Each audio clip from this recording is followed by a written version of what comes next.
먼저 물리학 분야 해설 강연을 해주실 물리학과 안재욱 교수님을 모시겠습니다. 큰 박수 부탁드립니다.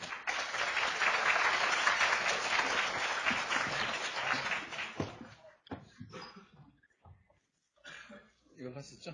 네. 안녕하십니까. 안재욱입니다. 제가 어떻게 노벨상 해설 강연을 하게 됐습니다. 슬라이드가.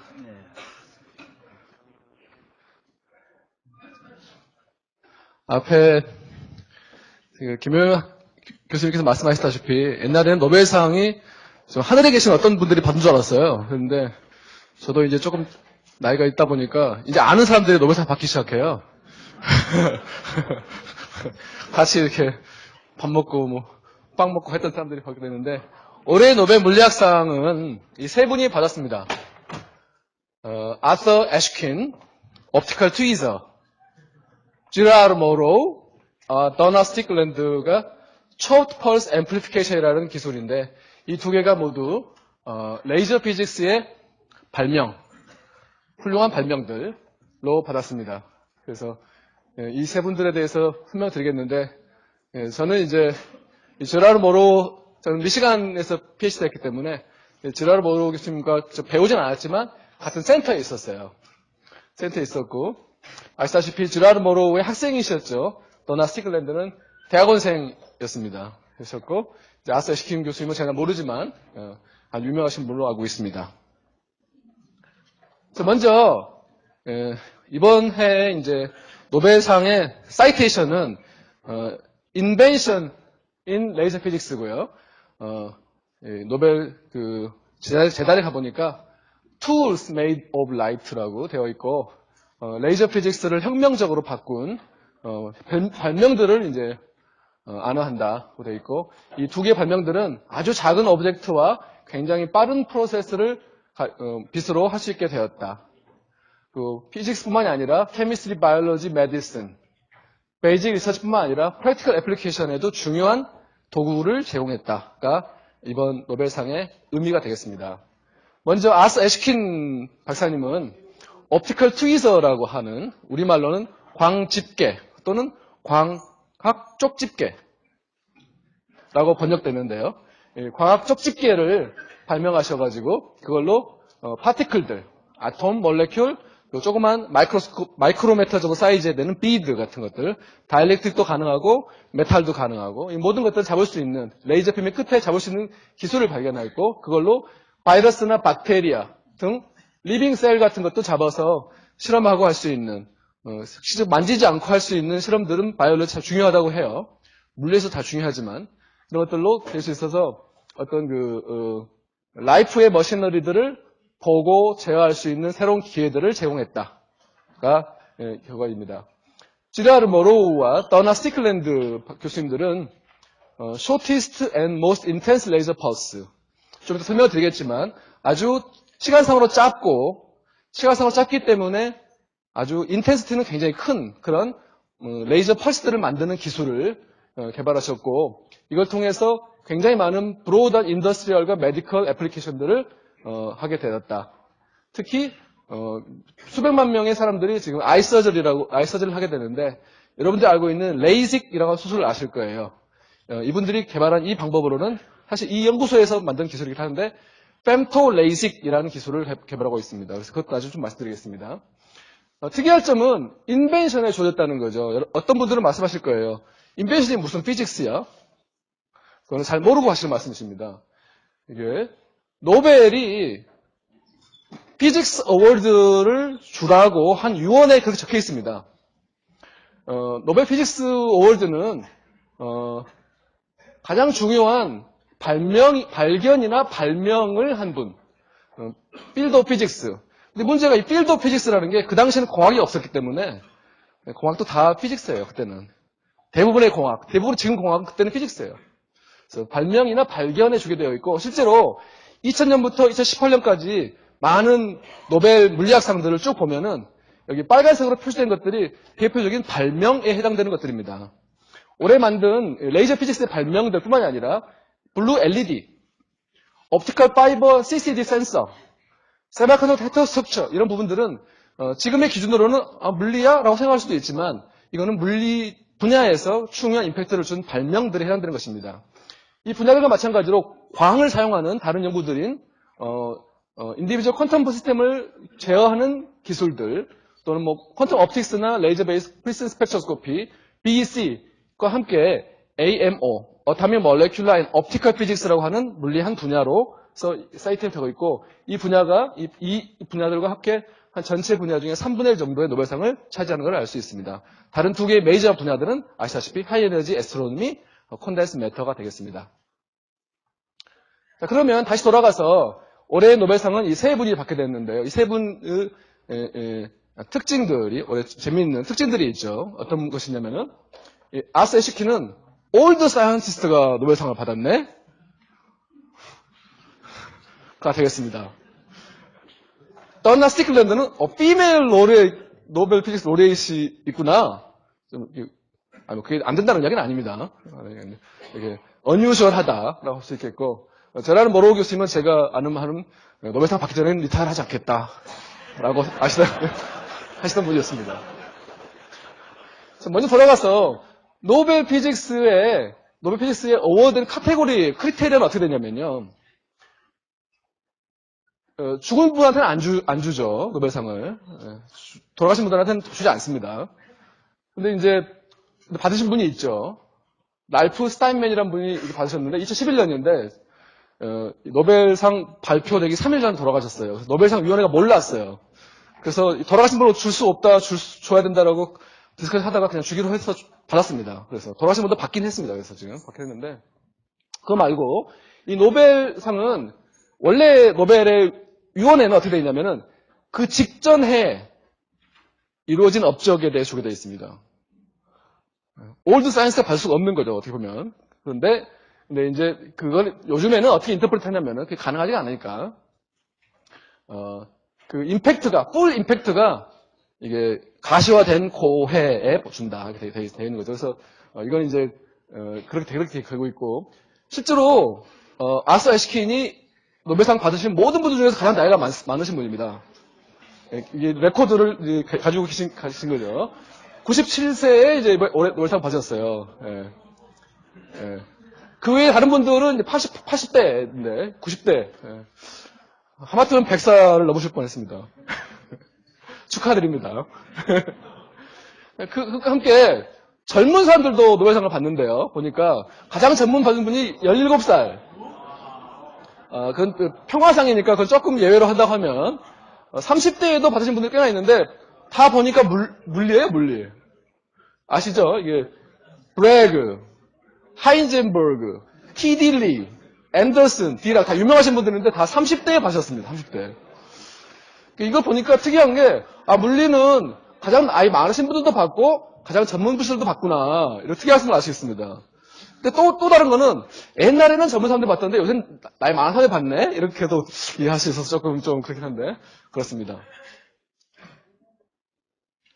자, 다시 돌아가서 이번에 노벨상의 특이한 점 중에 하나는 이제 여성 노벨 물리학상 수상자 나왔다는 것이죠. 세 번째 받으신 분입니다. 세 번째. 그래서 아시다시피 마리 큐리 박사님이 1903년에 받으셨고 마리아 게포르트 메이어라고 하시는 분이 아시다시피 뉴클리어 쉘 모델을 만드신 이론 물리학자이신데 1963년에 받으셨고 그리고 올해 이제 더나 스티클랜드라고 하는 교수님이 2018년에 받으셨습니다. 세 분, 물리학생이 세 분이고 주기로 보니까 60년쯤 돼요. 그러니까 다음번에는 한 2078년 그렇게 더 먼저 받으셔야 되겠죠. 저는 이제 노벨 물리학상에 여성 물리학자가 참 적다라고 그걸 알고 있었어요. 그래서 다른 분들도 찾아봤거든요. 화학상도 많지는 않더라고요. 네. 그중 하나는 마리 큐리 박사님 받으신 거잖아요, 사실 이거 지금.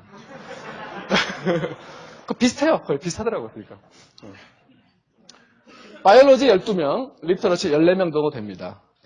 아시다시피 마리 큐리 박사님은 이제 4분의 1, 그러니까 절반은 베케레오, 마리 큐리의 지도교수가 받으셨고, 이제 나머지 절반 중에 4분의 1은 마리 큐리의 남편이 있던 피에르 큐리가 받으셨죠. 그래서 마리 큐리가 4분의 1을 받으셨고, 마리아 게파르트 메이어도 마찬가지로 절반은 비그너가 받으셨나? 비그너가 받으셨고 나머지 절반의 절반 4분의 1을 받으셨어요. 그리고 도나 스티클랜도 마찬가지로 절반은 아서 애시킨이 받으셨고 2분의 1 절반이 4분의 1을 받으셨으니까 셋 다 더하면 4분의 3. 아직 하나도 노벨상을 가지지 못했네요. 여성 물리학자한테. 아쉽습니다. 네. 자, 그리고 이제 다시 돌아와서 옵티컬 트위저. 옵티컬 트위저는 또 다른 이름으로는 싱글 빔 그레디언트 포스 트랩이라고 합니다. 이 빔은 아주 포커스된 레이저 빔. 레이저 빔이 있었으니까 인터넷했겠죠. 레이저가 발명되고 나서 얼마 안 돼서부터 계속 그걸 개발하기 시작했죠. 아스 에시킨 박사님은 처음 논문, 70년대 논문 보면 계속 잡고 싶은 게 아톰이에요, 아톰. 아톰을 잡고 싶어서 이걸 계속 쓰고 싶었는데, 아톰은 못 잡고, 다른 거를 계속 잡으면서 이렇게 쭉 가다가, 결국 아톰을 잡은 건 스티브 추 박사님 받았죠. 스티브 추 박사님이. 아톰을 잡는 기술은 이 옵티컬 트위저 말고 아톰을 쿨링하는 기술이 있어야 돼요. 그래서 결국은 아톰을 쿨링하는 기술과 트래핑하는 기술로 해서 스티브 추 교수님이 다른 노벨 물리학상을 받았죠. 근데 이론 논문으로는 많은 걸 먼저 에시킨 박사가 하셨고, 옵티컬 트위저는 파티클들을 잡는데 대표적으로 마이크론 사이즈의 다이렉틱 비드를 잡습니다. 모멘텀 컨저베이션을 이용해서 잡고 좀 설명드리겠지만 이 파티클들은 포커스 빔의 웨이스트, 가장 인텐스한 곳으로 당겨지게 되는 힘을 느끼게 됩니다. 자, 그래서 보시면 가령 이렇게 레이저 빔을 포커스 시키면은 이렇게 포커스 돼가지고 디포커스 되는 이런 아주 인텐스한 부분이 여기 생겨지게 되는데 이 G 방향으로 이 가장 인텐스한 곳에서 또 좀 밑에 있는 경우에는 이 빛이 이렇게 굴절돼서 가면은 모멘텀 컨저베이션에 대해서 포스가 이렇게 느껴지게 되고요. F2 빛이 이렇게 꺾여 나가면은 F1으로 꺾게 되기 때문에 네트 포스는 이쪽 방향으로, 즉 인텐스한 방향 쪽으로 힘이 주어지게 되고요. 마찬가지로 파티클이 포커스된 법보다 더 멀리 있으면은 빛이 이렇게 꺾여 나면 포스가 이쪽으로 쳐지고, 포스 이렇게 되면 포스 이렇게 되면 네트 포스는 다운 쪽으로, 즉 F는 마이너스 KG, 스트링 포스 같이 리스토링하는 그런 포스가 적용되게 됩니다. 마찬가지로 이 빛의 이 가운데에서부터 왼쪽에 있는 경우에는 빛이 인텐스한 빛은 이렇게 가서 포스가 이렇게 되고, 더 인텐스하지 않은 빛은 이렇게 돼서 조금밖에 안 되기 때문에 네트 포스는 또 가운데 쪽으로, 즉 인텐스한 곳 쪽으로 모이기 때문에 마찬가지로 힘의 방정식은 F equals 마이너스 KX, 즉 모두 다 인텐스한 쪽으로 끌어당기게 됩니다. G 방향으로도 X 방향으로도 Y 방향으로도 인텐스한 쪽으로 끌어당기게 됩니다. 이건 이제 다이렉틱 비드 같이 사이즈가 좀 큰 데서 적용되는 소위 레이 옵틱스 모델이라고 하는 것이고, 피직스는 완전히 다르지만 사이즈가 훨씬 작은 파티클에서도 그걸 계산해 보면은 다이폴이 일렉트릭 필드 하에서 느껴지는 힘을 계산했을 때 이 다이폴 자체가 일렉트릭 필드 비례해서 알파로 비례하기 때문에 이렇게 주어지게 되고요. 이것을 다시 다이렉틱 컨스턴트로 쓰겠으면 이런 식으로 쓰게 돼서 마찬가지로 이것도 하이 인텐스 방향으로 시크 돼서 당겨 들어가게 됩니다. 원리는 그렇고요. 아주 간단하죠. 시스템은 이런 식으로 되어 있습니다. 빛을 레이저를 통해서 포커스 해가지고 빛을 일단 크게 키워요. 이걸 텔레스코프라고 그러는데 크게 키워가지고 크게 키운 다음에 포커스 시키면 더 작은 스팟으로 쭉 포커스 할 수 있거든요. 그래서 빛을 먼저 키운 다음에 포커스를 시켜요. 그 시킨 것을 일반적으로는 다른 어떤 물이나 이런 물질 속에서 비드 같은 걸 놓고 보게 되고, 그걸 이제 마이크로스코프 같은 거 보게 되죠. 이런 옵티컬 트위저는 굉장히 많은 종류의 애플리케이션을 가지고 있는데, 제가 이거는 구글링을 해서 찾은 애플리케이션인데, 대부분 제가 몰라요. 제가 잘 모르겠어요. 피직스의 범위를 넘어가요. 보니까. 소울 세팅, 인비트로 퍼틸라이제이션, 이거는 제가 아는 분야인데, 이거 있고, 오비터 앵글 모멘텀 익스페리먼트, 서머다이내믹 스터디, 작은 스케일에서의 포스, 이런 것들, 스트레칭 DNA, 그리고 많은 것들이 있게 됩니다. 애시킨 박사의 대표적인 논문 두 개를 보니까 이번에 노벨상을 사이트에 된 논문 이 논문이죠. 옵틱스 레터에 나온 이 논문이고 6,000번 정도 사이트가 돼 있고, 이 논문에 또 스티브 추가 같이 들어오게 돼 있네요. 그 전에 이거 86년 논문이고요. 그분은 70년부터 계속 이쪽 분야의 이론들을 개발했어요. 근데 하고 싶었던 건 아톰을 잡고 싶었던 거죠. 그리고 이거는 파티클을 잡는 거고, 사이트에서는 한 4만 배 정도 되는데, 그 당시에 1980년대 발견해서부터 그 형태까지는 그렇게 많지는 않더라고요. 몇백 번 정도밖에 안 되는데 최근에 급격히 올라가고 있어서 많은 종류의 애플리케이션에 큰 임팩트가 있다. 특히 바이올로지, 메디칼에 큰 임팩트가 있다는 것을 잘 알 수가 있게 되겠습니다. 자, 그 다음은 chopped pulse amplification이라는 두 번째 파트의 노벨상 관련된 내용입니다. 이름이 생소하실 수 있는데 이게 지금 레이저 발전을 그리고 있는 건데요. 레이저 빛으로 얼만큼 강한 빛을 만들 수가 있느냐라는 이슈예요. 빛을 강하게 만들기 위해서는 소위 fast 렌스라고 그래서 포컬 렌스가 짧은 렌스를 쓰면 됩니다. 즉 포컬 렌스 짧은 렌스를 쓰면 되는데 짧은 렌스 쓰면은 이게 강하게 빨리 이렇게 집속이 돼가지고 강한 빛을 만들죠. 근데 그걸로 한계가 있기 때문에 이 렌즈를 이용해서 집속을 하는 것보다 더 집속한 기술을 만들기 위해서 시간상으로 에너지를 이렇게 모으는, 즉 숏펄스를 만드는 기술들이 계속 개발됐는데 최초로 개발된 기술이 Q 스위치예요. 레이저 캐버티를 갑자기 열어가지고 레이저 캐버티에 모아져 있던 빛이 동시에 나가게 만드는 기술입니다. 이것도 굉장히 이노베이션 기술이었고 그 외에 뒤에 이제 모듈 락킹이라는 기술이 나와서 좀 더 이노베이션이 있었고 쭉쭉쭉 하다가 플라토가 있죠. 어떤 플라토 리전이 있어요. 그 플라토 리전이 뭐냐면은 빛이 너무 인텐스해지면은 이 빛 자체가 보통 미디어 속에서 소위 셀프 포커싱이라는 비선형 현상에 의해서 스스로 거기서 브레이크다운 해버려요. 그 머티리얼을 태워버려요, 그냥. 심지어 이제 공기를 지나가는 빛도 공기에서 프로파게이션을 하지 않고 공기의 비선형 현상 때문에 공기에서 빛이 이렇게 렌즈로 모은 것 같이 포커스 돼가지고 이 공기를 태우면서 빛의 모드가 파괴돼버려요. 그래서 이 셀프 포커싱 이펙트 때문에 빛을 더 집중을 못 시키고 있다가 이 CPA라는 기술을 통해서 그걸 극복을 해가지고 다시 갑자기 막 올라가는 걸 보실 수 있죠. 그래서 이 기술이 지금 이번에 노벨상을 받게 된 기술입니다. 좀 더 설명드리겠지만은 이건 이제 이 그림은 이제 이렇게 빛을 모으면은 이제는 아톰들을 다 완전히 아연화 시켜볼 수 있다. 렐라티비스트 옵틱스에 의해서 플라즈마 상태에서의 다른 빛을 살 수 있다. 심지어는 파티클 제너레이션 수 있다. 이런 그림인데, 이건 이제 제랄 모로우 교수님이 만든 글에 의한 그겁니다. 현재는 이렇게 됐다 그러면 2018년에 여기까지 와 있어야 되겠는데, 그렇게 와 있지는 않고요. 여기 아직 와 있습니다.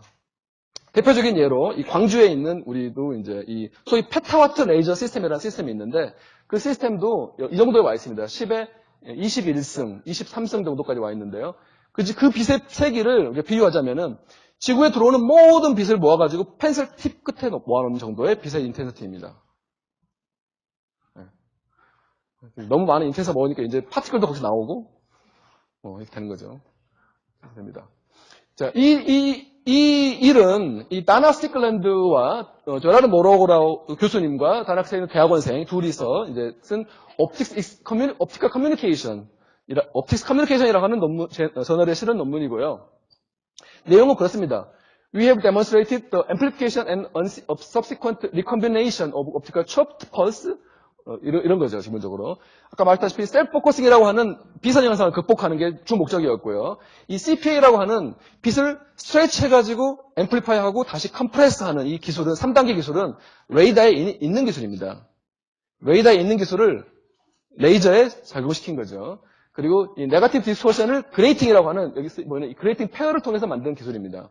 좀 더 말씀드리면은 이게 이제 요새 많이 쓰이는 이제 CPA라고 하는 시스템입니다.